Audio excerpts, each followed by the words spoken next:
Ողջույն սիրելի հայրենակիցներ, եթերում Անտապանն է։ Եվ այժմ մենք զրուցելու ենք Եվրատլանտյան ինտեգրացիոն պլատֆորմի նախագահ սոցիոլոգ վերլուծաբան Կարեն Սարգսյանի հետ։ Ողջույն եմ, պարոն Սարգսյան։ Բարև ձեզ։ Շնորհակալ եմ, որ ընդունել եք հրավերը։ Շնորհակալություն հրավերի համար։ Նոր տարվանից 10 օր է անցել, հակիրճ ներկայացնեմ ես այդ 10 օրերին ինչ է կատարվել եւ այնուհետեւ ձեր մեկնաբանությունները խնդրեմ։ Եվ այսպես Իրանում հակակառավարական եւ ցույցեր եւ անկարգությունները շարունակվում են, այս ընթացքում Միացյալ Նահանգների պետքարտուղար Ռուբիոն Իրանի ժողովրդին ԱՄՆ աջակցությունն է հայտնել։ Ադրբեջանն ու Հայաստանը բենզին, ծաղիկ ու լոլիկ են փոխանակում։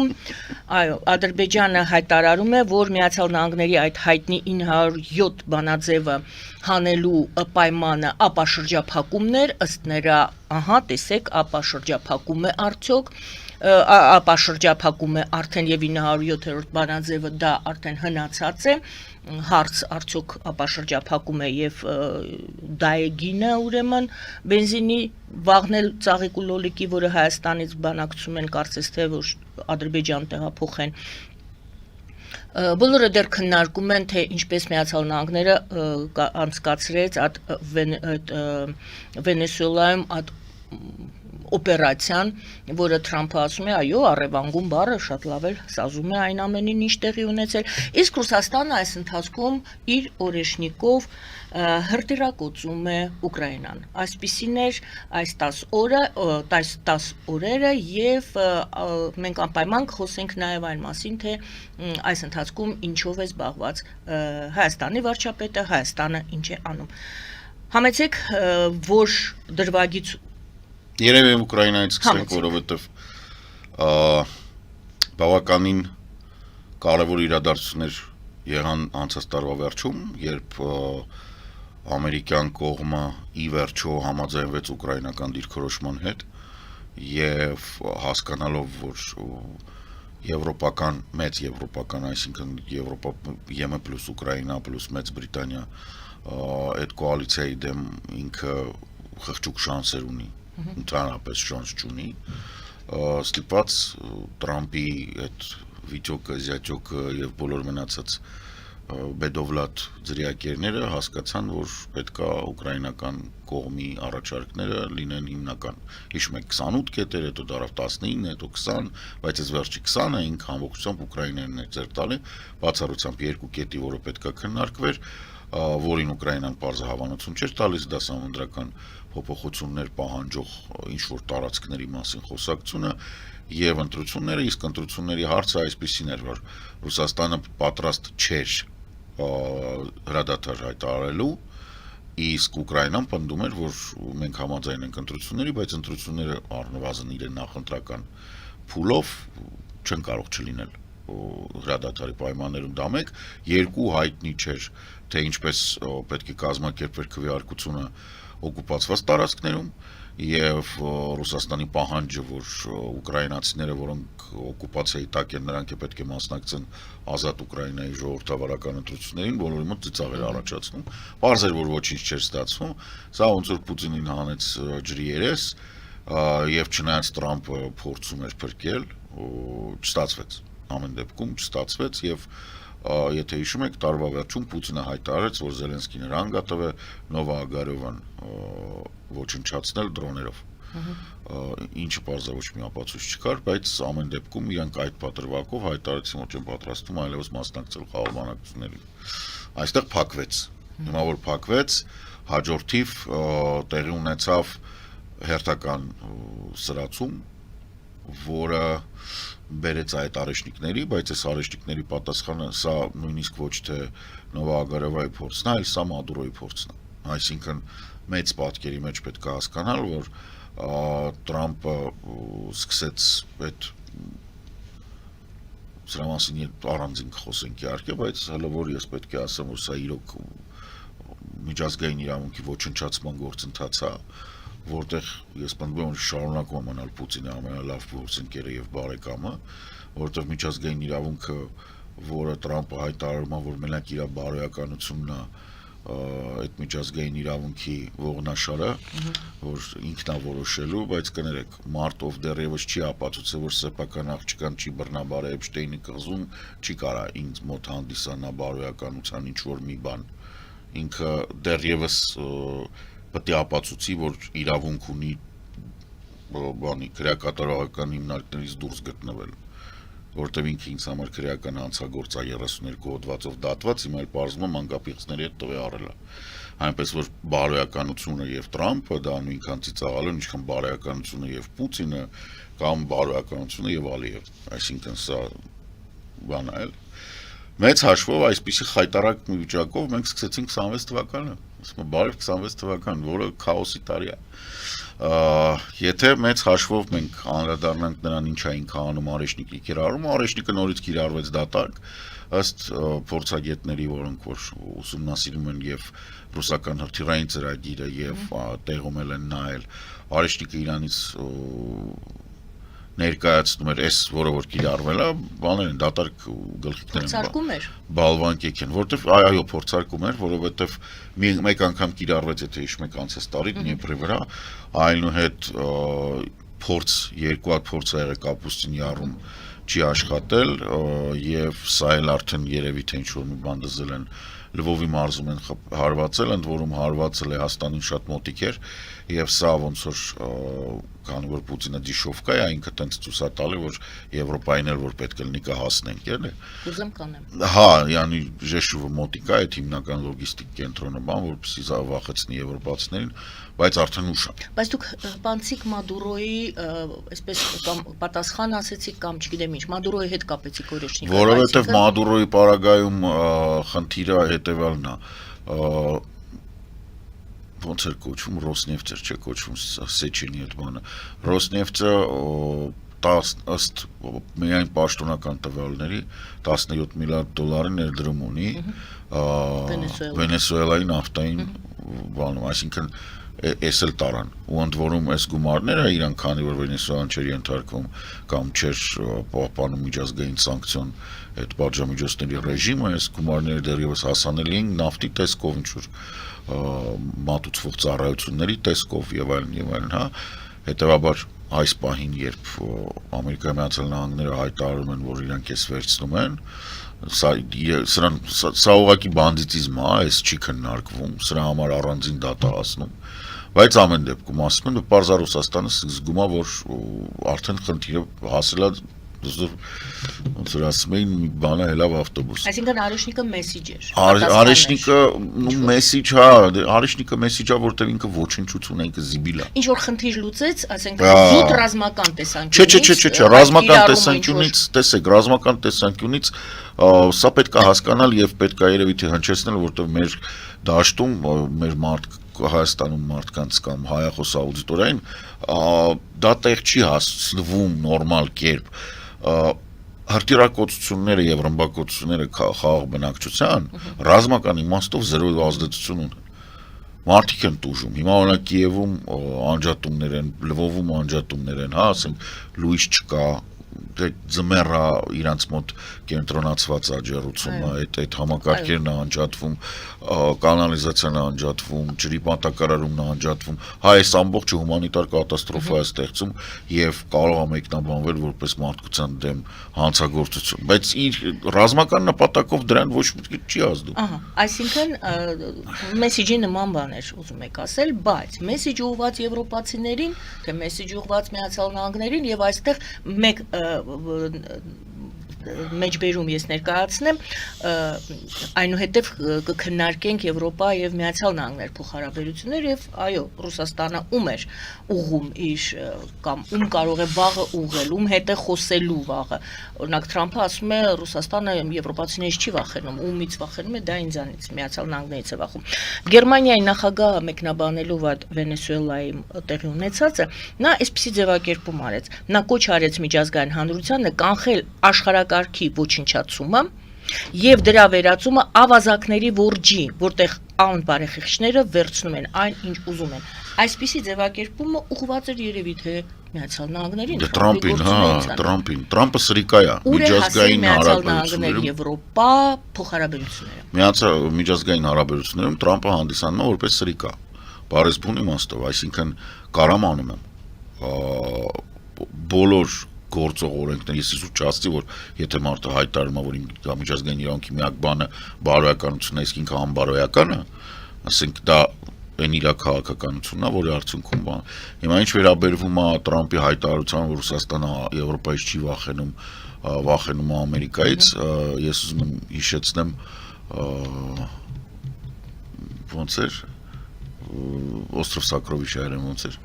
այնտեղ բան կար, չէ՞ որ ասում են Գանձերի կղզի ինչ որ մեկը վախենում էր Բիլի Բոնսից, ինչ որ մեկը վախենում էր Ֆլինտից, իսկ ինձանից վախենում էր ինքը Ֆլինտը, Սիլվերը, որ ասում էր մի ոտանին, սա Եվրոպայի ճառն է, ասենք ինչ որ մեկը վախենում է Սի Ցզինպինից, մյուսը վախենում է Պուտինից, մյուսը վախենում է Տրամպից։ Բիստրուպը հայտնի նկար ուներ, ումից է վախենում, վերջում շղթան փակվում է, դե խնդիրը հենց նա, որ Եվրոպայից շամպես վախենում է պամպերսը լցնելով Տրամպը, որովհետև իրականում այս ամբողջ իր քաղաքականությունը, որը ուղղված է, իր թշնամին ոչ Չինաստանն է, ոչ Ռուսաստանն է, առավել եւս մանր մուներ լագոտ կենթանիներ Մադուրոյի նման դրանք չեն։ Տրամպի ամբողջ գործունեությունը ուղղված է Եվրոպայի ոչնչացմանը, որովհետև համաշխարհային կարգի ողնաշարը եւ կարգ ու կանոնի հիշողության տանողը եւ իրականացնողը դա Եվրոպան է։ Եվ ով Տրամպի պես բեդովլատները լավ տեղյակ են, որ դու չես կարող Եվրոպայից տենց արագ բրցնես։ Իրանք հիմա օգտվում են նրանից, որ Եվրոպան տրանսֆորմացիոն շրջանում է, որովհետև իրականում ինքը 2000-ականների սկզբին ձևավորված է, Եվրոն երբ մտավ, Եվրոն մտավ 2000 թվականին, 99, Շենգենը, Եվրոզոնան եւ այլն, որը հիմա նորա ձևավորվում Եվրամիությունը։ Ու իրանք Ամերիկայում լավ հասկանում են, որ 500 միլիոնանոց 27 իսկ պոտենցիալ 32 երկրից բաղկացած միությունը ինքը ոնց որ ասում են բրիտանական դրոշի տեսքով կպատրեր Ամերիկան, որը արդեն սպառվել է, որովհետև Ամերիկայում միջին նահանգները, որոնք որ այսպես կոչված այդ միջին արևմուտքն է, հա, այդ Նորթ Դակոտայից մինչև ներքև, իրանք թույլ բնակեցված են, ընդհանրապես կրթություն չունեն, հիմնական ասենք որ միջին կրթությունը նայում ես 7 դասարանից ներքև է, եւ հնայել չեն ստեղծում դուսգյունի։ Այսինքն Ամերիկան կուտակված է արևելյան եւ արևմտյան ափերին, իր հիմնական արտադրությունը դա եւ Տեքսասն է, այսինքն ուրիշ տեղ չկա Ամերիկա։ Լրջորեն ոչ եք հավատում, որ Նևադայի կազինոները հնա են ստեղծում, չէ, էլի, ասենք կազինո է։ Իսկ մնացած Ամերիկան թույլ է, այսինքն երբ որ դու նայում ես նահանգների քանակով, որոնք իրականում խաղում են դաշտում, դու տեսնում ես, որ իրանք ԵՄ-ի չափ են, միգուցե ՀՄ-ից քիչ։ Իսկ ԵՄ-ի հզորացումը ավտոմատ կերպով, քանի որ սա հին աշխարհ է, ինքը առաջնորդելու բնական ոնց որ բնատուր ունակություններ ունի։ Եթե մենք նայում ենք, ասենք Ամերիկայի Միացյալ Նահանգներում, պարզ է, չէ, ոչ մի մասնագետ չկա, որը հասկանում, ապանդում եմ, որ մեր տարածաշրջանից հասկացող մարդ չկա։ Չկա մարդ, ով հասկանում է Եվրոպայից, ընդհանրապես Եվրազիայից, ուղղակի չկա։ Իրանք չեն պատկերացնում, որովհետև երկրները, որոնք այստեղ գործողներ են, իրանց պատմությունով պայմանավորված ինչ-որ բաներ կան, որ պարզ օրինակ եմ բերում, Մեծ Բրիտանիայի եւ Պորտուգալիայի միջև պայմանագիրը կնքվել է, թույլ տվեք, որ բան չանեմ, չսխալվեմ, 13-րդ դարում, ու մինչև հիմա գործում է, եւ դա նորմալ է։ Այսինքն լրիվ նորմալ է, որ Մեծ Բրիտանիայի եւ Պորտուգալիայի միջև դաշնակցային պայմանագիրը եւ փոխադարձ փոխօգնության պայմանագիրը կնքվել է 12-րդ 13-րդ դարում եւ մինչև հիմա գործում է եւ ուշադրություն այդ պայմանագրի գործունեության ժամկետը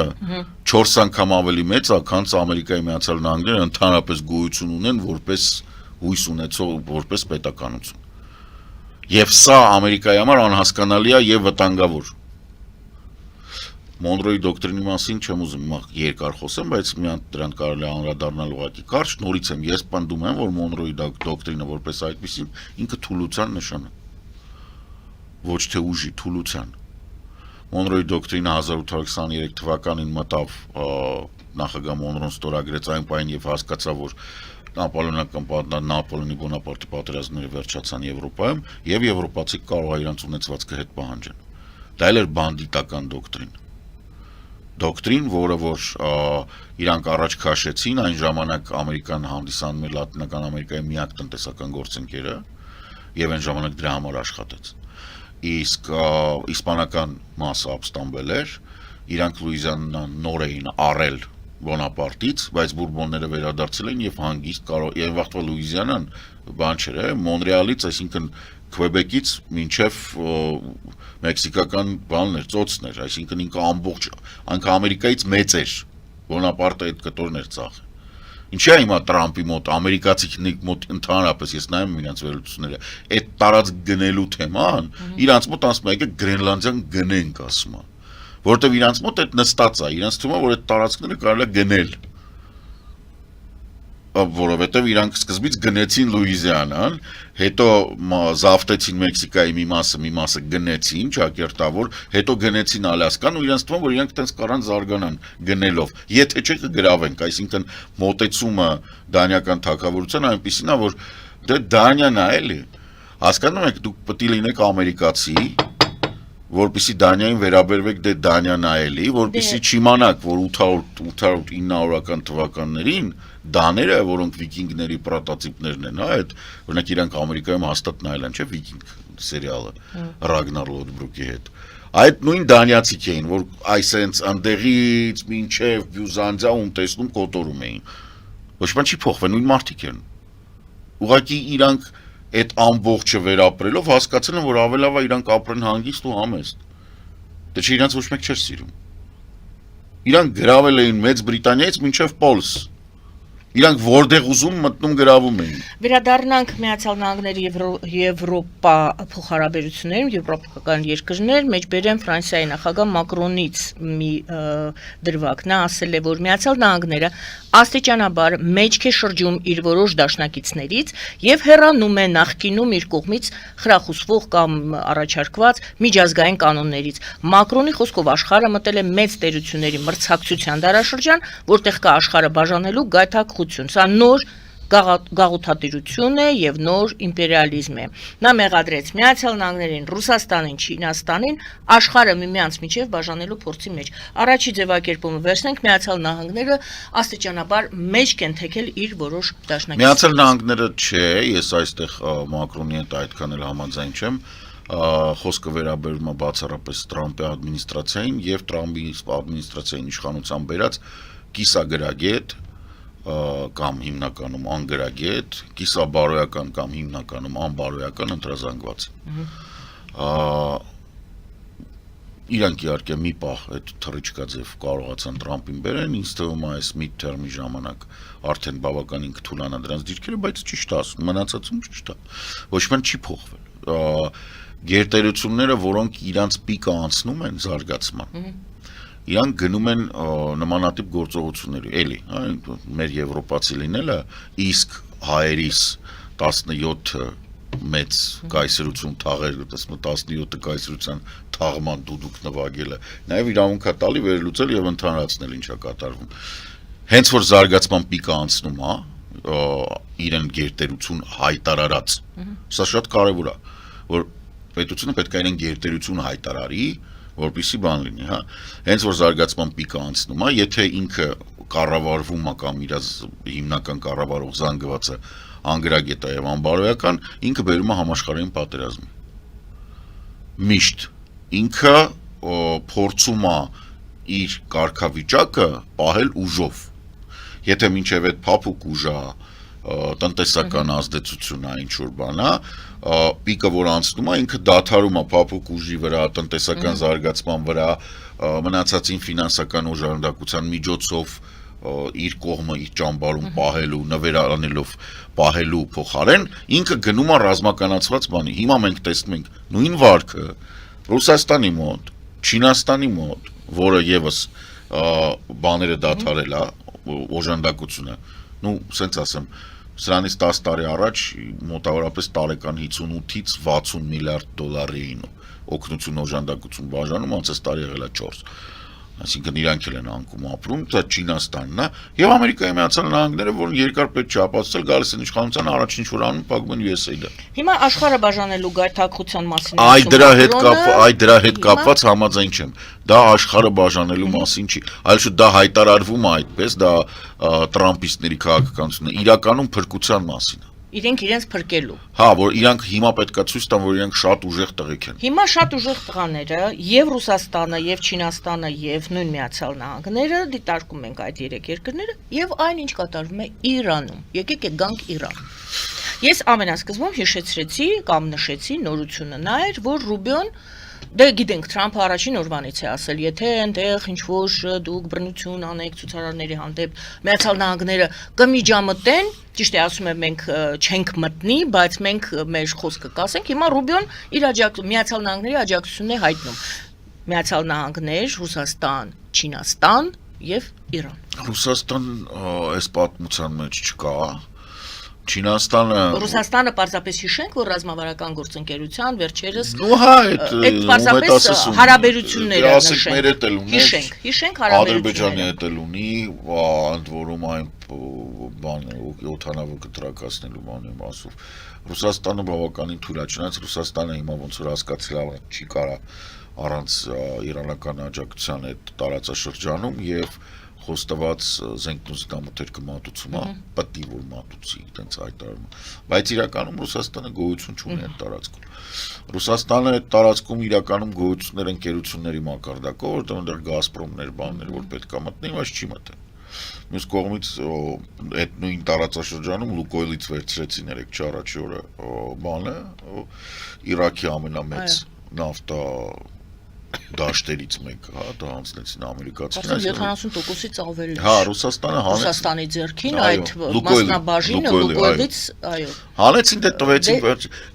ամեն կերպ ցույց են տալիս, որ ազգայնացրեցին, որ հետո կարծեմ, մի խոսքով կարևոր ինչ արեցին, այո, հետո տալու են Ամերիկա։ Մի խոսքով Վենեսուելայում Ռուսաստանն էր, Իրանում Ռուսաստան։ Վենեսուելայում Ռուսաստանը չէր, Վենեսուելան չինական պրոքսի է։ Վենեսուելան ամբողջությամբ չինական պրոքսի է, որովհետև Ռուսաստանը օգտվելով Վենեսուելայի ռեսուրսներից ինչ որ կոռուպցիոն սխեմաներ էր աշխատացնում եւ ինչ որ բան կարողանում էր անել, հա, իր նավթը հիմնականում ինչ էր անում, ռուսական Վենեսուելայի նավթը վերցնում էր, տանում էր իր նավթի հետ միտեղ խառնում էր, որպեսզի վաճառելուց այդ ռուսական նավթը վաճառելուց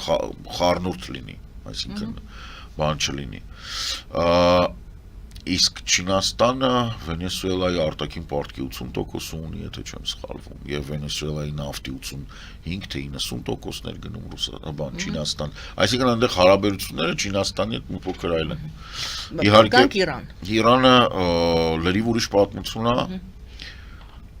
Այդ 3-ի թուլացումը ինքն իր հերթին, հա, այսինքն Ռուսաստանի, Ամերիկայի եւ Չինաստանի թուլացումը ավտոմատ կերպով ամեն հետ քաշվեց տարածաշրջանից, Ռուսաստանը դե Ուկրաինայում եսա մեռնելու է սատկի լեշը մնա, Չինաստանը տնտեսապես չի կարողանում, ասինքն ինքը գերծախս ունի ռազմական, ինքը փորձում է ռազմական գերտերություն դառնա, Իրանը դարձավ կռվախնձոր, ինչու, որտեղ Իրանը ամենակարևորագույն կետն է զբաղեցնում Մերձավոր Արևելքում։ Ինքը թե Եվրամիությունն Հնդկաստան ճանապարհի ամենակարևոր կտորն է, ինքը Պարսից ծոցի, ասենց որ նայում եք ափը, ամենամեծ բանով, կշիռով, ամենամեծ տարածքը իրան 50%-ից ավել ինքն է տիրություն անում, եւ Օրմուզը կարա փակի մեկ ժամում, այսինքն Պարսից ծոցից ոչ մի նավթ չի դուրս գա, 0 նավթ դուրս կգա։ Հետևաբար Իրանը կարևորագույն բան է, խաղացող է։ Հիմա այս կարևորագույն խաղացողի համար գնում է պայքար։ Պայքարը մի քանի կետով է։ Նախ փոխվել է բնակչությունը։ Հիմա 80 միլիոնի է հասել, որոշ փորձագետներ ասում են 90, եւ վերջի հունիսյան պատերազմը, որը որ 12 օրյա պատերազմ էր, որը որ Իսրայելը փորձում է ապացուցի, որ ինքան լուրջ արդյունքների ասեն, ոչ մի արդյունքներ չի ասել իրական։ Պրոբլեմը որն է, ոչ մեկ չգիտի Իրանի հարստացված ուրանը որտեղ է։ Բոլորը գիտեն, որ ոչ ման չի եղել այդ ուրանին։ Ոչ մեկ չգիտի քանի հատ ռումբ էր պատրաստել։ Այսինքն սենց շուրջ մի հատ հիմար վիճակ է։ Սա որպես ապացույց, որ երբ որ ժամանակ առ ժամանակ դե մենք կնենց ենք անում, որովհետև վախում ենք այս երկիրը Ռուսաստանը միջուկային զենք ունի, դրա համար չեն կապում, եղբայր սրանք է ունեն։ Չեք հեքիաթ պատմում։ Կամ Խիվսեն Կորեային չեք խփում այդ դեպքում, նրանք էլ ունեն, չէ՞։ Ինչն է խնդրեմը։ Ցույց է տալու խնդրեմը լրիվ ուրիշ տեղ է։ Խնդրեմը Իրանի քիչ թե շատ չտեղավորվող ոչ մի բանի մեջ փոփոխության, տեսեք, Իրանը ինքնաբերաբար փոխվում էր, որտեղ բնակչությանը երիտասարդացել է, հեղափոխության ժամանակ իրենք 30 միլիոն էին, այդ հեղափոխության իրականացրած եւ բան երիտասարդները արդեն տոշակառու են այդ 79 թվականի մասին է, 1970 իսլամական հեղափոխություն, այդ Չալմեկով մարդիկ արդեն 79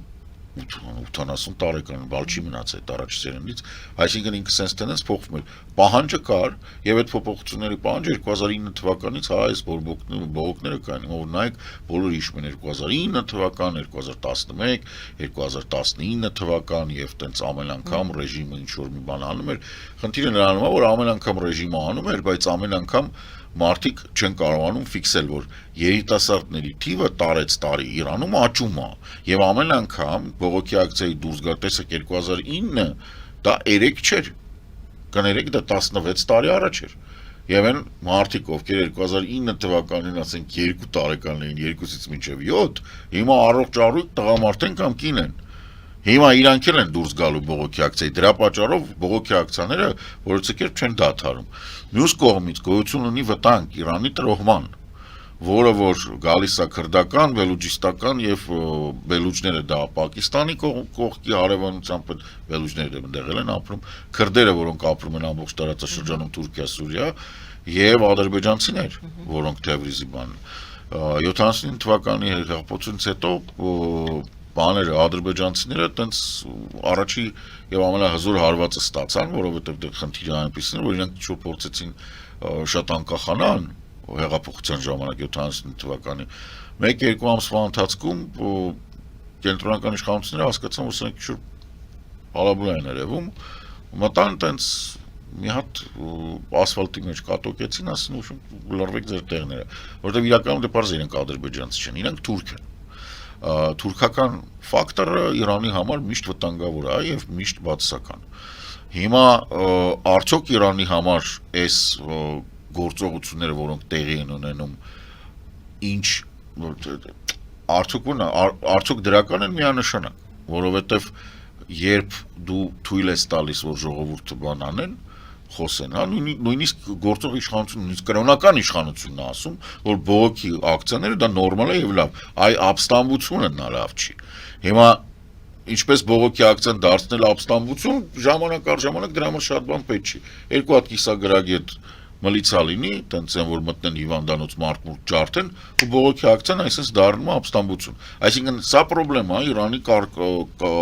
կառավարման ձևի։ Բայց Իրանի ապագայի համար սա վնաս չի։ Իրանի ապագայի համար վնաս է, երբ որ այդ խոշոր խաղացողները սկսում են ամեն մեկը իր բան առաջ տանել։ Ռուբիոյի խառնվելը եւ Ռուբիոյի ասելը որ բանը իհարկե ներկայացվում է, որ Իրանի փողոցային շարժմանը դա շատ օգտակար է, բայց իրականում ոչ։ Եվ ստեղ լուրջ բան կա, համախմբում դրոշի շուրջ, որը կոչվում է, դա շատ վտանգավոր գործընթաց է։ Երբ որ Ամերիկայի Միացյալ Նահանգները ասում են, որ մենք թույլ չենք տալի, որ կրակեն ապստամբների վրա, դա մի հարց է, որովհետև եթե դրան ստորակետով չի հետևում, որ մենք ուզում ենք ժողովրդավարական եւ մարդու իրավունքների վրա հիմնված արժեքների վրա կառուցված Իրան, այն մենք չենք թողում, որ կրակեն, արժեզրկվում է։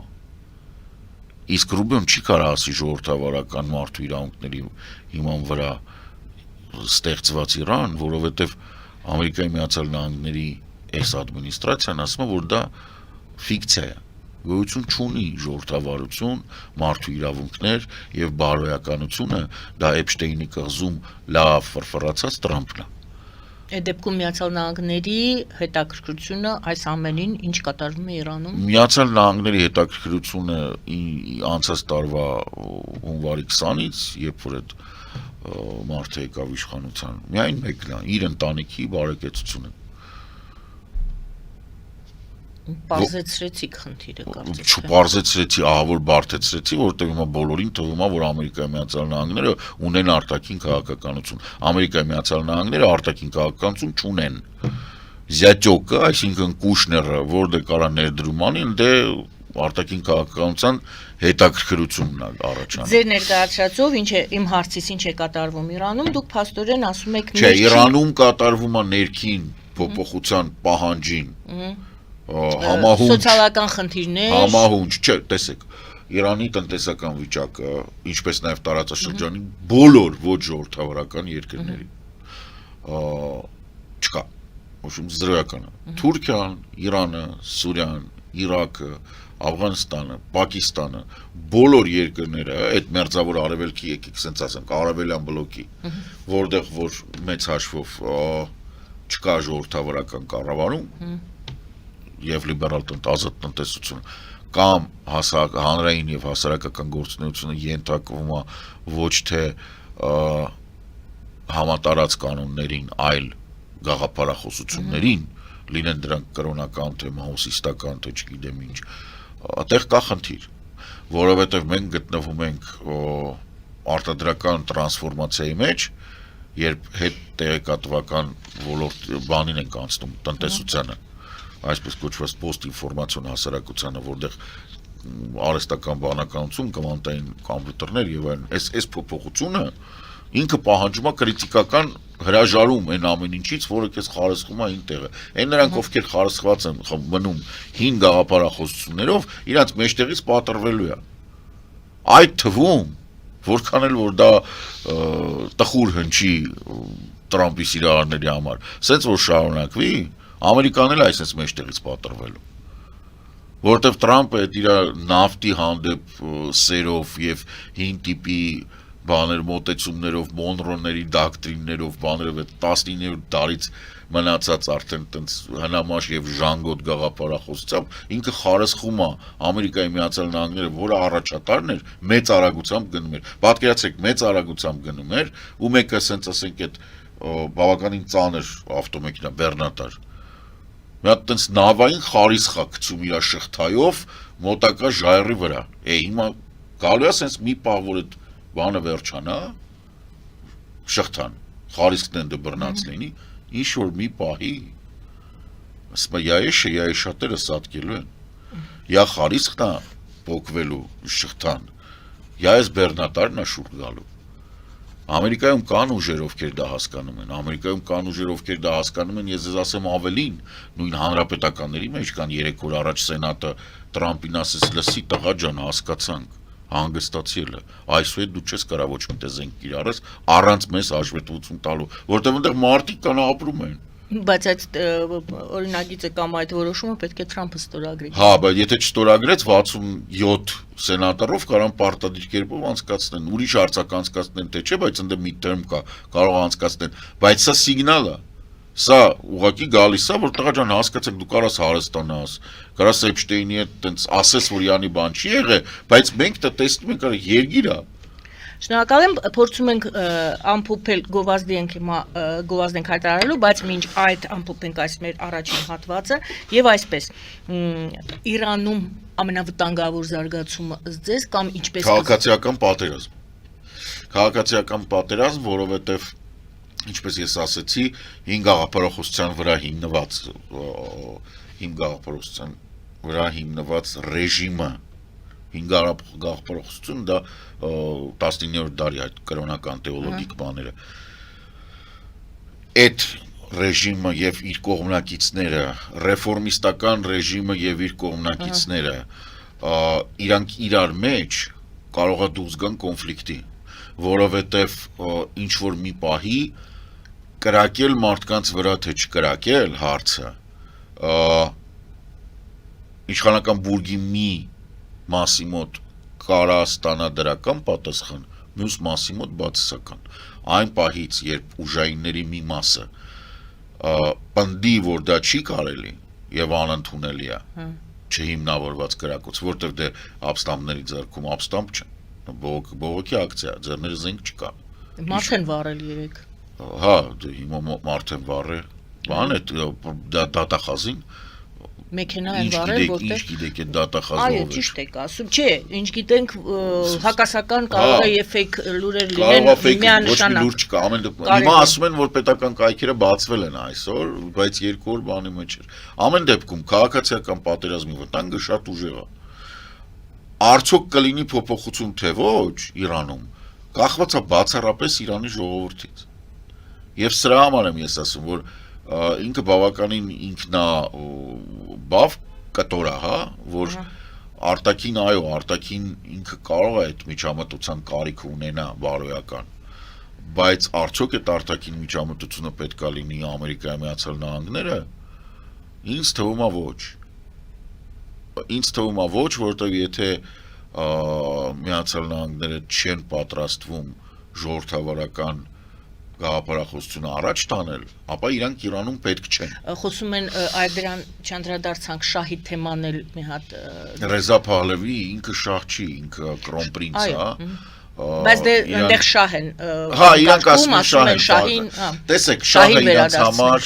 շահը իրենց համար մոդելն է, որից բացի իրանք չգիտեն ոչ մի բան։ Սա պետք է հասկանալ։ Չէ, Միացյալ Նահանգներ այդ փեղին։ Տեսեք, հա, հասկացա, բայց մարդիկ ինչ են շահի անունը տալիս։ Մարդիկ շահի անունը տալիս են, որովհետև մեծ հաշվով Պարսկաստանը ուրիշ մոդել չունի։ Ինչ հեղափոխական վիճակին են։ Ինքը ունի մի հատ շահի մոդել ու ունի մի հատ իսլամական հանրապետության։ Հիմա բողոքի ակցիան գնում է ընդդեմ իսլամական հանրապետության, հասնում են կոչերը ընդհուպ մինչև արաբներին մեղադրելու մեջ։ Այսինքն այնտեղ կան զանգվածներ, ովքեր ոչ միայն բան են, իրանք ոչ միայն հանրապետության դեմ են, այլ նաև իսլամի դեմ են, որտեղ ասում են մենք մինչև այդ նորմալ ազգ էինք, մենք զրադաշտ էինք, հանգիստ ապրում էինք։ Այս օտար կրոնը մեզ բերեցին, կապեցին, մեզ համար օտար է, մենք չենք կարողանում մեզ դրսևորել ճիշտ, մենք սխալ տեղ ենք սխալ կերպ ենք զարգանում։ Սա համահունչ է նրան, որ այս տնտեսական եւ արտադրական փոփոխությունը, այս հաջորդ փուլը, որ մենք գնում ենք համաշխարհային պատմության, post տեղեկատվական, ինքը մերժում է բոլոր այն գաղափարախոսությունները, որոնք հիմա չեն։ Հիմա 1600 տարի առաջվա գաղափարախոսությունն է։ Այնտեղ կան այս կոչերը։ Շախը իրենց համար դա սիմվոլ է։ Նրա, որ մենք եկեք 79 թվականին սխալ գնացինք։ Բայց ես ինչ եմ ուզում ասել, այն նրանից ինչ որ հասանելի է, հնարավոր է, եւ ես այդ եզրակացության եմ գալիս, որ ոչ թե շահի կողմնակիցներն են, այլ մերժում են իսլամական հանրապետությունը։ Այսինքն հանրապետություն, որը հիմնված է իսլամի նորմերի վրա։ Եվ այս մերժման բանը շատ ուժեղ է, այսինքն իրանք տենց գալիս են, հասնում են մինչև իսլամի մերժում։ Դե դրանց կարող են օգտվել, ճիշտ է դրսի։ Եվ այս ինչի համար եմ ասում, որ քաղաքացիական պատերազմ կարա լինի, որտեվ երբ որ դու կրոն ես մերժում արդեն, մի մասը կրոնա մերժում հիմնավորված, թղթի վրա կարա ապացուցի։ Բայց կրոնին իրան կրոնական մարդը չի սիրում թղթի վրա ապացույցներ։ Հասկանում եք, կրոնին հակված մարդը, այն մարդը, որ խնդիր հանդիպում ու գցում ինչ-որ մի էակի վրա կամ ինչ-որ մի բան գաղափարի վրա, ասում է Աստված մեծ է, ինքն է որոշե բան, ինչ-որ սենց այդ կյանքը գլխառադանելու թեմա է, դու պատասխանատվությունը քեզ հենց անում ես։ Դու ասում ես, դե, չգիտեմ, տենց է որոշված, գրքի մեջ տենց է գրած, այն գրքի մեջ տենց է գրած։ Հենց այդ է հարցը, որ քաղաքացիական պատերազմ որպես այդպեսին կարա առաջանա երկու կետի պատճառով։ Միացյալ Նահանգները հարց չեն կարա լուծել։ Գոյություն չունի Միացյալ, տեսեք, կրկնում եմ, էլի եմ ասել։ Աշխարհում գոյություն չունի պետություն, որը կարա 90 միլիոնանոց երկիր օկուպացնի 3 օրում։ Վերջ, գոյություն չունի Ամերիկայի Միացյալ Նահանգները, որ շատ ուզենան, շատ ուզենան, իրանք Իրանը չեն կարող օկուպացնել, ոչ կարան օգնեն Իրանին, ոչ կարան խանգարեն շատ, բայց իրանք ոչինչ չեն կարող անել։ Շնորհակալ եմ Գովազդ ենք հատարամիջերում, սիրելի հայրենակիցներ, մնացեք մեզ հետ։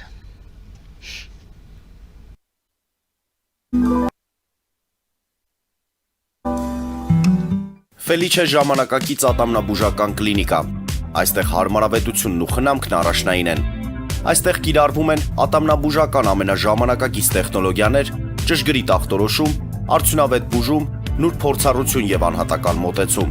Սկսած սովորական մանրուքներից մինչև առաջադեմ ընթացակարգեր, այստեղ դուք գտնվում եք բարձր որակավորում ունեցող եւ փորձառու ատամնաբուժական մասնագետների ձեռքերում։ Մեր բարեկամական եւ հյուրընկալ անձնակազմն այստեղ է յուրաքանչյուր այցը հաճելի դարձնելու համար։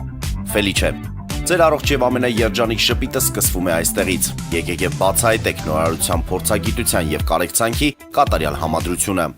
Վաճառվում է գերմանական հնաոճ դաշնամուր 1892 թվականի արտադրության ֆոն Մուրբախ։ Գտնվում է գերազանց վիճակում։ Կինը 15000 ԱՄՆ դոլար։ Հեռախոսահամար 094 115 310։ Երևան փոստը Գրանադա Հյուզում տեղեկացնում է։ Դրամական փոխանցումներ 1%-ով։ Օդանավով 1 պաունդը 2.99։ Նավով ուղարկեք 1 արկղ, երկրորդ արկղը անվճար։ Ավտոմեքենաների փոխադրում անհավատալի արժեքներով։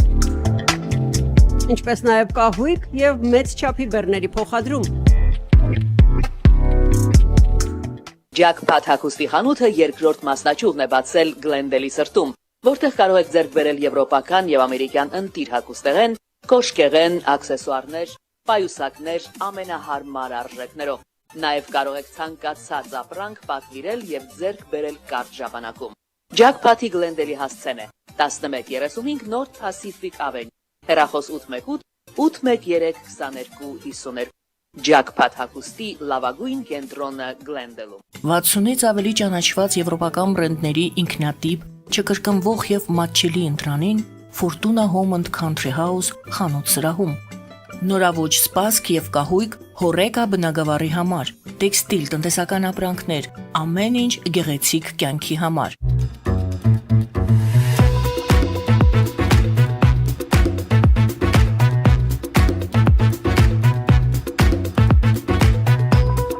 Արարատ ռեստորան, ընտանեկան եւ ընկերական ժամանցի լավագույն հասցե, սիրված արտիստներ, հյուրընկալ մթնոլորտ, հարուստ ճաշացան, անմահական խորտիկներ։ Արարատ ռեստորան, հասցեն անփոփոխ, սիրով սպասում ենք ձեզ։ Լավագույն պաղպաղակ, բնական, համեղ եւ մատչելի գներով պաղպաղակը կարող եք ձեռք բերել բոլոր հայկական խանութներում։ Պահանջեք հայկական պաղպաղակ, Թամարա պաղպաղակ։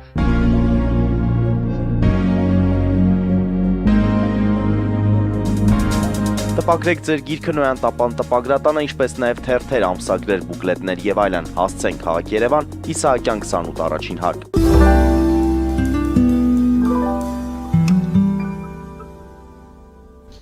Սիրելի հայրենակիցներ, հիշեցնենք, որ մենք զրուցում ենք վերլուծաբան սոցիոլոգ Կարեն Սարգսյանի հետ։ Եվ այսպես, պարոն Սարգսյան, Ադրբեջանն ու Հայաստանը կարծես թե սկսել են ընկերություն ախպերություն անել, հա, ախպերություն կարելի ասել։ Այսինքն, բենզին ենք ներկրում, Հայաստանից էլ խոսում են այն մասին, որ բանակցություններ են գնում ծաղի, կոնյակ, կարծեմ, լոլիկ Հայաստանից Ադրբեջան ներմուծելու մասին։ Ադրբեջանը հայտարարում է իր հարցազրույցներից, վերջին հարցազրույցում նա ասաց, որ ապաշրջափակվել է արդեն Հայաստանը, եթե 907-րդ հոդվածը բանաձևը գործում էր եւ պայմանը բացելու վերացնելու այն էր, որ ապաշրջափակվի, ահա Ադրբեջանը ապաշրջափակել է Հայաստանը։ Նախ առաջին հարց. իսկապես ապաշրջափակում է տեղի ունեցել այդ մի քանի վագոնը, որ տեղափոխվել է գուցե այո, եւ երկրորդը. ինչպես է գնահատում հայ-ադրբեջանական հարաբերությունները, որից հետո որոնց ածանցյալն է լինելու հայ-թուրքական հարաբերությունները։ Նախ 907 ամենդ 900 բանաձևը չէ Թրամփը իհարկե կարա փորձի դա բանել, բայց դա կոնգրեսի եւ սենատի գործն է։ Ընդհանրապես Թրամփինը չի, իրանք ամեն տարի 2003, եթե չեմ սխալվում, 2002 թվականից սկսած ոնց ճակերտավոր եւ սարկաստիկ ասած մեծ քաղաքական գործիչ Ռոբիկ Քոչարյանի հիմար քաղաքականության հետևանքով դա զրոյացվեց, դա ասինքն ամեն տարի որոշում են, որ, в общем, նախագահան կարա ուշադրություն չդարձնի։ Բայց օգոստոսի 8-ին ինչ որ խոստում էր տրվել, ճիշտ է Խոստումը- Ադրբեջանին, որ Չէ, տեսեք, վերացվի։ օգոստոսի 8-ին 3 հոգի նստել են, ինչպես նաև նոյեմբերի 9-ին 3 հոգի նստել են, բստրել են, թուղթ են վերցրել, խզբզել են այդ թուղթը, ու այդ թուղթը կարան վերցնեն, տանեն օգտագործեն իրենց տան պաստառի փոխարեն, կարան ասենք հանձնեն թանգարան, կարան տան թորները խզբզեն վրան, ոնց որ Ալիևը ասեց, այդ թուղթը որևէ իրավական նշանակություն չունի։ Այդ թղթերի մեջ, բոլոր թղթերի մեջ գրած է սևով սպիտակի վրա, որ այս թուղթը ոչ մի պատասխանատվություն եւ պարտավորություն չի առաջացնում կողմերի մոտ, ոչ իրավական, ոչ միջազգային, ոչ դիվանագիտական, ոչ մի, ուղղակի հավաքվել ենք իրեքով, որոշել ենք բլոտի հաշիվի հետևը գրենք, որ ասենք սենց է։ Այսինքն Ալիևը շարունակում է պայքարել, որպեսզի IT 907-րդ բանաձևը վերացվի։ Ալիևը կարա շարունակի պայքարել ինչի համար ուզում է, Ադրբեջանի հետ հաշվարկը սկսել է ու դա Հայաստանի հետ կապված չի։ Ինչպես նաև այլ երկրների տարածաշրջանում, որոնք ձևավորվել են բոլշևիկների կամ երիկ թուրքերի ազդեցության տակ, իրենք բավականին լուրջ խնդիրներ ունեն։ Առաջի համաշխարհային պատերազմի հետևանքով առաջացած պետությունները, որոնց սահմանները տենց պայմանական ստեղծվել է կամ իրանք ստեղծվել են ինչ-որ մի բանի նպատակով, քանի որ մենք, ել եմ ասում, մենք փոփոխություն ենք իրականացնում։ Եվ այդ շատ դեպքերում արհեստական իրավիճակը, որը ստեղծվել էր համաշխարհային պատերազմների ոնց որ ընթացքում եւ առաջինից հետո մինչեւ երկրորդը եւ հետո համապատասխանաբար հետո ինչ որ առաջացել է, այդ բոլորը պայմանական ինչ որ վերանայման կարիք ունի, որտեղ ինքը ստեղծվել է մի իրավիճակում, երբ միջազգային առաջի համաշխարհայինից հետո միջազգային հարաբերությունները մի իրավիճակում էին եւ ինչ որ խաղացողների մի զանգված կար, որը որոշում էր կայացնում, երկրորդից հետո ուրիշ էր, հիմա շատերը ասում են ակտիվորեն, որ երրորդ համաշխարհայինն է գնում, մենք այսօր թե վաղը ունենք, որ ռուս-ուկրաինական պատերազմը տևում է ավելի երկար եւ հաստատ վստահաբար կարող ենք ասենք, որ տևելու է ավելի երկար, քան այն, ինչ խորհրդային պատմության մեջ կոչվում էր մեծ հայրենական պատերազմ 41-44 տարուց երկար է տևում։ Օրերի թվով արդեն հասել է եւ ինքը տևելու է Եվ դեռ, այո, շարունակվել է։ Ինքը երկրորդ համաշխարհայինից ավելի երկար է լինելու։ Իսկ ներգրավվածության տեսանկյունից, այսինքն հակահիտլերական կոալիցիայում 50 երկիր եղավ 45 թվականի սկզբին։ Ռուս-ուկրաինական պատերազմում 22 թվականի 3-րդ թե 4-րդ Ռամշտայնը արդեն 52 երկիր էր հավաքել, այսինքն 6 ամիս հետո։ Եվ մենք նա համարում ենք համաշխարհային պատերազմ, սա ոչ, ինչու։ Սա համաշխարհային պատերազմ է։ Սա համաշխարհային պատերազմ է, որտեղ ներգրաված են բոլոր գերտերությունները հիբրիդային մակարդակով առնվազն, սա համաշխարհային պատերազմը զոհերի քանակով եւ այո, առաջի համաշխարհայինն էլ սկսվեց տենց էր որ Սերբիայից։ Հա, տենց ինչ-որ կամ չգիտեմ երկրորդ համաշխարհայինը սկսեց Լեհաստանից, որտեղ որ սովետական միությունը եւ Գերմանիան հարձակվեցին Լեհաստանի վրա, տրվեցին Լեհաստանը։ Հետո գրավեցին Բալթյան երկրները, այսինքն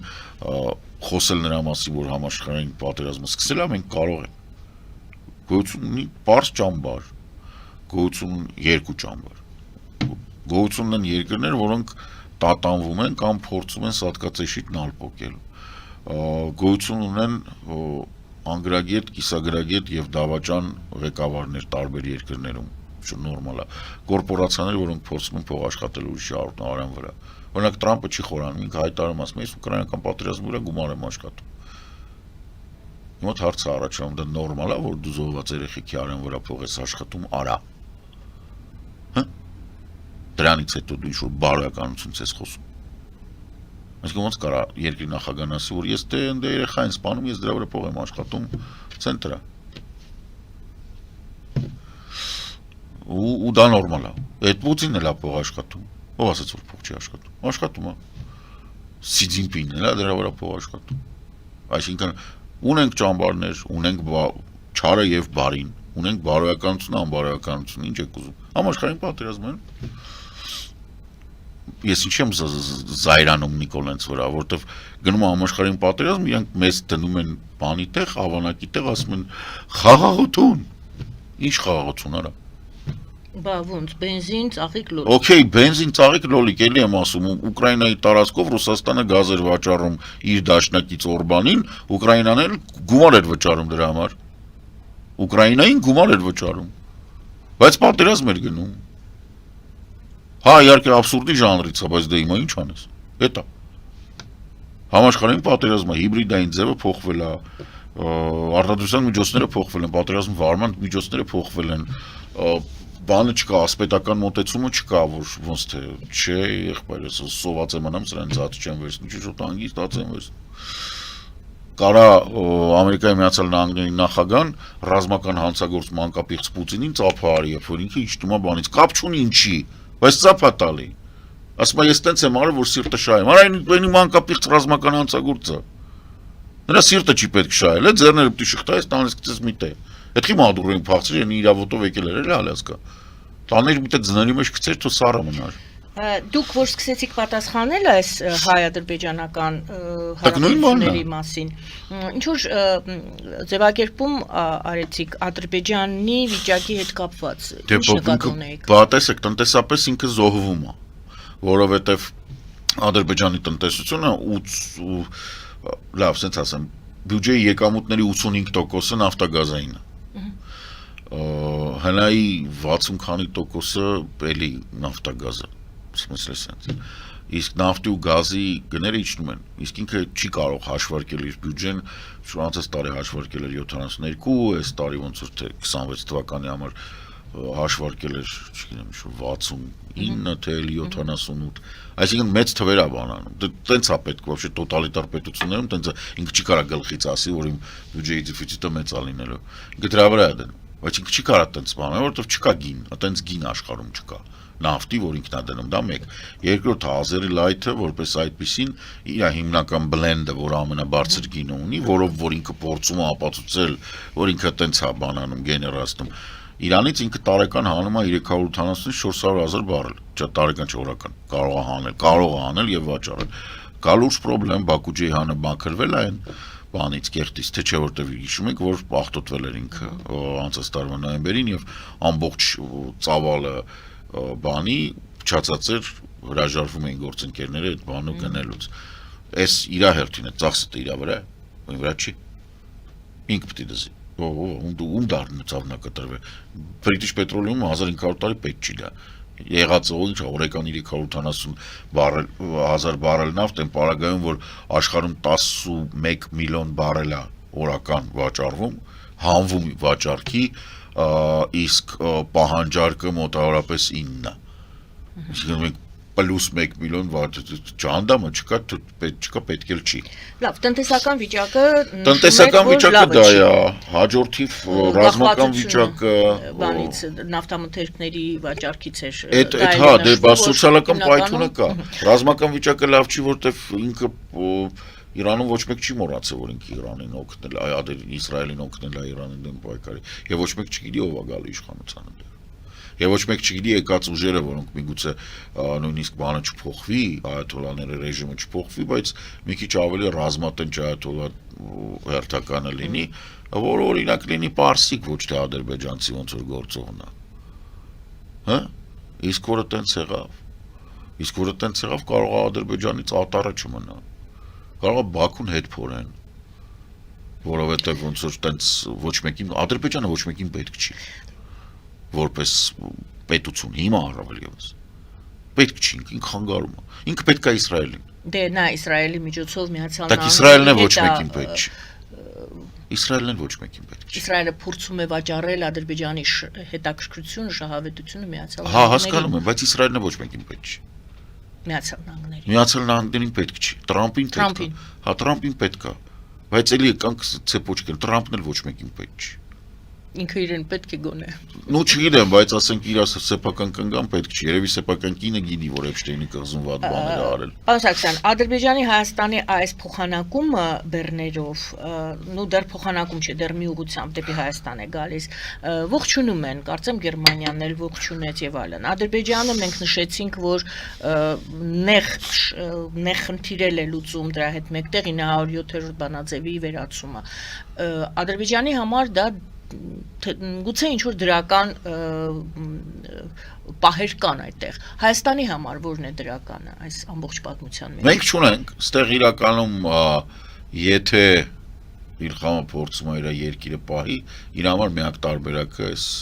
բանը դզելն է։ Քարփեշից թափի ճանապարհները Հայաստանի հետ հարաբերությունները Հա, լավացնելը։ որտեղ միայն Հայաստանը կարող Դեռ կարծեմ 80 դրամի տարբերությամբ բենզինը։ պետք է լիներ։ Այդ բավականին լուրջ է մեծ հաշվով 80 դրամ այդպես բան Այդ եթե հələ Վրաստանի բանը չկար։ Դե Վրաստանը ամեն դեպքում Վրաստանի տուրքը եթե ավելանա, այդ 80 դրամն էլի կնվազի։ Տեսեք, որքան էլ որ դա հիմա հնչի տարօրինակ, ես կոչ եմ անում ինձ հավատալ, որովհետև երբ բոլորը գոռում էին, որ վերջ, Սյունիքը տվեցին, բան սենց, ես ասում եի հանգստացեք, չվախեք, սաղ լավ է։ Ադրբեջանի գոյության միակ երաշխավորը իրականում Հայաստանի հետ հարաբերությունների բարելավումն է։ Որովհետև եթե ինքը Հայաստանի հետ հարաբերությունները չբարելավեց, կրկնում եմ, ինքը ոչ մեկին պետք չի, ինքը արհեստական բան է, որը ստեղծվել է բոլշևիկների եւ երիտթուրքերի մնացորդների կողմից շատ կոնկրետ նպատակով։ Այդ կոնկրետ նպատակը դա Եվրոպայի նույն ժամանակվա բրիտանացիների ազդեցության թուլացումն է Մերձավոր Արևելքում եւ Հնդկաստանում։ Հիմա process-ը սենց է, այն ինչ որ եղել է առաջի համաշխարհայինից հետո, բոլորը որոշել են, որ սխալ է եղել։ Սխալ է եղել, որ Հայաստանին են մենակ թողել, Անտանտի երկիր թողել են, որ սրանք օշոտեն։ Բրիտանացիք որոշել, որ սխալ է դա։ Սխալ է եղել, որ իրանք դուրս են եկել, անտեր ու դուրս են թողել այս բաները առանց համապատասխան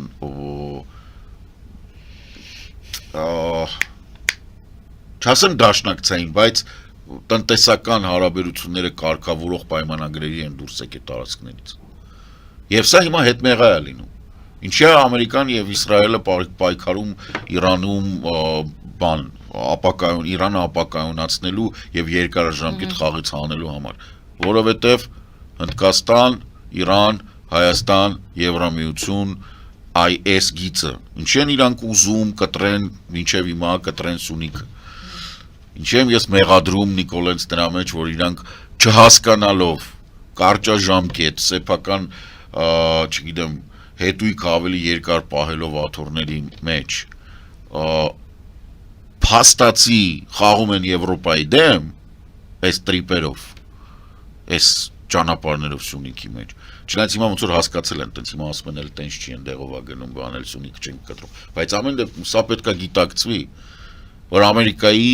ամենամեծ թշնամին, Ամերիկայի այս իշխանության, այս Տրամպի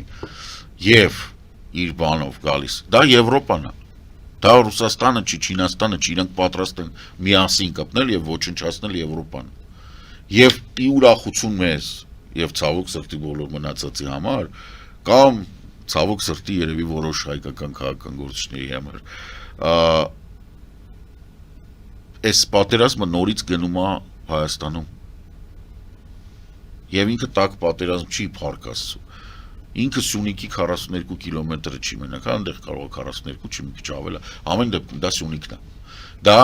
եվրոպական քաղաքակրթությունը հնդարիական քաղաքակրթությունների հետ նորից կպցնելու խնդիրն է։ Այդ կպցնելու տեղը մեր մեղրինն է։ Եվ ցանկացած մարդ Հայաստանում, Հայաստանից դուրս ով իրեն հայ է համարում, պետք է գիտակցի, որ այս ճանապարհը, որը որ սրա համար է, այդ 42 կիլոմետրի ամեն միլիմետրը մեզ պետք է, որ ինքը աշխատի ի օգուտ լավ ինչ ասեմ, հնդարիական քաղաքակրթության։ Եվ այս 42 կիլոմետրի ոչ մի միլիմետրը չպետք է աշխատի ի օգուտ Սելջուկ բոլշևիկյանին, այսինքն թուրքերին Անատոլիայի կապելու Վլադիվոստոկի բոլշևիկների հետ մենք դրա հետ գործ չունենք։ Մենք դրան պետքա խանգարենք, մենք դա պետքա թույլ չտանք։ Եվ քանի որ մեծ հաշվով Ամերիկայի Միացյալ Նահանգները դրանք Եվրատլանտյան անվտանգային համակարգի մի մասն են, Տրամպը անախորժություն է։ Էլի եմ ասում, Տրամպը հիմնականում անգրագետ եւ շատ վատ ապագայի մասին պատկերացումներ ունեցող չհաշվարկող մարդկանց ընտրության արդյունք է։ Տրամպերը կգան կգնան, բան չի, մշտական չի։ Վերջին հարցս ձեր գալիք շրջագայության Եվրոպա եք պատրաստվում լինել։ Շրջագայություն լավ ասեցիք, Երանի չէ շրջագայություն լիներ, ասեմ ես։ Եվ մի օր շրջագայություն կլինի։ Հա, իրականում այցն է, ես պատիվ եմ ունեցել ներգրավել պատվիրակության մեջ, որը Սավոյան տան միջոցառմանն ենք մասնակցելու, ես արարողությանը, որը Պանթեոնում տեղի կունենա, 2 օրանոց, մեկը Պանթեոնում, մյուսը գալա-ընտրիքի տեսքով, բանով, բարեգործական, որը որ ուղղված է մանկական ոնկոլոգիայի դեմ պայքարին։ Խնդիրը հետևյալն է, գոյություն ունի եվրոպական ինտեգրման, Հայաստանի Եվրոպայի ինտեգրման մի քանի տրեք։ Տրեկերից մեկը սա է, շատերին հայտնի այս վերջերս դե շատ բան արեցինք մեր ժողովրդն այդ պատվիրակության ակտիվորեն դրան մասնակցել է, նյութեր են տարածել 1485 թվականին հայոց թագավորական տիտղոսը անցել է Սավոյայի տանը եւ 1485 թվականից այն Լուսինյանների թևը, որը իրականում ամուսնության հետևանքով անցել, այդ հայոց թագավորի տիտղոսը Սավոյան տունը տանում իրանք պաշտոնապես բոլոր թագավորական ընտանիքների կողմից եւ ամբողջ աշխարհի կողմից ճանաչված են որպես այդ տիտղոսի գրող։ Եվ առաջ հայտարարում էին այդ մասին։ Եվ հայտարարում դադարել են հայտարարել համաձայն 1946 թվականի իրականացված հանրաքվեի, որ իրանք նաև Իտալիայի թագավորներն էին, որ այդ հանրաքվեից հետո իրանք ոչմ թագավորական տիտղոսը իրանք կոչում էին Իտալիայի, Հայաստանի, Կիպրոսի եւ Երուսաղեմի թագավորներ։ Ի սկզբանե, հետո Կիպրոսը դուրս եկավ 1861 թվականին, Կիպրոսը դուրս է եկել, որտեղ անցել է բրիտանական բանին։ Թագավորական, նո հա, то есть անցավ Վինձորներին, դրա համար տենց շուր առանց չնայած այն վաղ Վինձոր չէին, բայց ամեն դեպքում սա համաձայնեցված է, բայց հայոց թագավորը մնացել էր, այսինքն Իտալիայի, Հայաստանի եւ Երուսաղեմի թագավորներ, իրանք տենց էին։ Հետո որ արդեն իրենք թագավորության կարգավիճակը Իտալիայի կորցրեցին, որը հողի վրա էր, Իտալիայի տիտղոսը կորցրել են, բայց Հայաստանի տիտղոսը մնացել է եւ խնդիր չկա դրա հետ կապված։ Հիմա գոյություն ունի մի քանի տրեք ինտեգրման։ Այս տրեկը, որը վերաբերվում է եվրոպական ազնվականության կապը ապահովել Հայաստանի հետ այսօրվա, շատ կարևոր է։ Ինչու, որովհետև ինքը մեր առավելությունն է, այն առավելությունը, որը ոչ մեկ չունի։ Ոչ մեկ չունի այն երկրներից, որոնք փորձում են Եվրամիության տարածքում հայտնվել, բան չունեն, ուղղակի չունեն։ Այս տիպի բան Սավոյան տունը ամենահին տունն է եվրոպական թագավորական ընտանիքներից եւ կասկածից վեր է, այսինքն որ օր առօր կարան հաշվեն ոնց է տիտղոսը, չի եղել որ այս տիտղոսը սենց օթում է եղել, չգիտեմ ինչ որ մեկն է վերցրել, մյուսն է վերցրել, մաքուր զտած բանով, ընդ որում բրիտանական պլատանգենետների եւ բուրբոնների հետ համաձայնեցված բան։ Եվ այդպես էլ ճանաչվում է։ Ճանաչվում է, հա, այսինքն կասկած չկա, որ հայոց թագավորի տիտղոսը գոյություն ունի, որտեղ իրանց սախ այդ բանում կա։ Կասկած չկա, որ Սավոյան տունն է տանում եւ հիմա կասկած չկա, թե Սավոյան տան գլխին ով է կանգնած։ Կանգնած է Վիկտորիան 22 տարեկան աղջնակա, չէ, նու Թակուիա, ինչ-որ կրոն պրինցեսա է, էլի։ Եվ սա շատ կարևոր է, ինչի համար, որովհետև ռենեսանս է ապրում։ Տեսեք, ես ասում եի, չէ, բանկա, որ առաջի համաշխարհայինից հետո երկրորդ մինչև այդ տարածած այդ ժամանակահատվածում ինչ որ եղել է, վերանայման կարիք ունի։ Եվ այս վերանայման մեջ նաև մտնում է այն, որ այդ ժամանակից վեր գտնվող գաղափարները, որոնք կապված են նույն այդ միջնադարից եկած ավանդական բաներով, տեսեք, օրինակ Բրիտանիայում կա այդ Սոլսբերի հայտնի բանը, որտեղ այդ ազատությունների խարծանը հայտնի Великая խարծը Վոլնեսի, որը գործել է, որը եղել է բրիտանական պարլամենտի հիմքը։ Այսինքն այս ամբողջ այն ինչ որ մեկ-մեկ մեզ մոտ ենթարկվելով ռուսական այդ պլեբսական բաներին տես քմծիծաղով բանով են նայում, բայց դա ապահովել է Եվրոպայի կայունությունը։ Պարզ ասեմ, սա այս տրեկը Հայաստանի ինտեգրման, այսինքն ապահովելով կապը Հայաստանի եւ Սավոյայի տան, ավտոմատ կերպով մեր կողքը, որովհետեւ դե ոնց որ իրանց, ասենք թակուի է, ապահովում է Բենիլուքսը ամբողջությամբ, բոլոր թագավորական տները Եվրոպայում։ Ասենք դուք պատկերացրեք, դա Բելգիան է, Նիդերլանդներն է, Լյուքսեմբուրգն է, Լիխտենշտեյնն է, Նորվեգիան է, Դանիան է, Շվեդիան է, Իսպանիան է, այս 8-ը դա Բրիտանիան չի մտնում, բայց ինքը առանձին խաղացող է եւս կոպիտ ասած։ Մենք Եվրամիությունում ունենում ենք 8 երկիր, որը տենց, լավ, օքեյ։ Որոնց կապված է։ Չէ, այս մերոնք են։ Հայ, կապված է։ Հա, այսինքն դուք այլևս կարիք չկա այնտեղ շատ երկար եւ ծանր դիվանագիտական եւ սոցիալական Այդ ծրագրեր։ երկրները տեղեկացված են այդ մասին։ Ինչի մասին։ Որ կա այդպիսի Այդ երկրներում դա իրանց թագավորական տները իհարկե տեղեկացված։ Ես էլ տեսեք Լուսինյանները եւ հայկական թագավորական բան ինքը այդ ստեղի բաների համար, ստեղի մարդկանց համար է հապես ինչա։ Չէ, տենց չի, այնտեղ սա գիտեն։ Հա, այնտեղ սա գիտեն։ Ստեղ կա գոյություն ունի կոմպլեքս, որը մեզ ռուսներն են տվել։ Որ դուք արժանի չեք, դուք թույլ եք, դուք չեք կարող բան։ Սա ֆանտաստիկա է ոնց է ազդել ռուսների վրա։ Ես տենց բանով շատ դեպքեր կան, որ դու նայում ես, հասկանում ես ինչքան են ուղեղը կերել Եթե է սա մենք ազգի։ չլինենք, դուք չկաք։ Հա, ուղեղը կերել, յանը ռուսները ով են вообще։ Պարոն Սարգսյան, Ես կարամ ասեմ ով են, բայց չեք թողում, եք կտրում եք հա, ես կտրում եմ, որովհետև ինչքան որ կարելի է, ես թողնում եմ, անկեղծ ասում եմ, դուք էլ տեղյակ եք։ Պարոն Սարգսյան, կխոսենք, երբ որ դուք արդեն Հա, ես հաջորդը բաց ենք թողելու, ես լինելու եմ ուրեմն բացի Հռոմի հանդիպումներից նաև արդեն պլանավորված կան հանդիպումներ, այդ որ ասում եք շրջագայություն, այդ ծանր պատասխանատու աշխատանքը մի հատ հանդիպումներ կան մի հատ Բարսելոնայում, Մարսելում եւ Լիոնում։ Այսինքն ես ամսի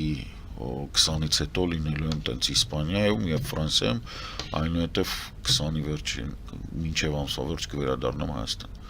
Եվ առնվազն մեկ ծրագիր բաց ենք թողելու, չգիտեմ որ մեկ։ Ես ցանկանում եմ ձեզ բարի ուրեմն շրջագայություն եւ բարի վերադարձ, կգաք կպատմեք։ Անպայման։ Շնորհակալ եմ այսօրվա զրույցին։ Ես եմ շնորհակալ։ Շնորհակալություն սիրելի հայրենակիցներ, Եվրատլանտյան ինտեգրացիոն պլատֆորմի նախագահ, սոցիոլոգ վերլուծաբան Կարեն Սարգսյանի հետ ամփոփում ենք նոր տարվա 10 առաջին օրերը։ Զրույցը վար մեր Գայանե Առաքելյանը, բարին ընձեզ։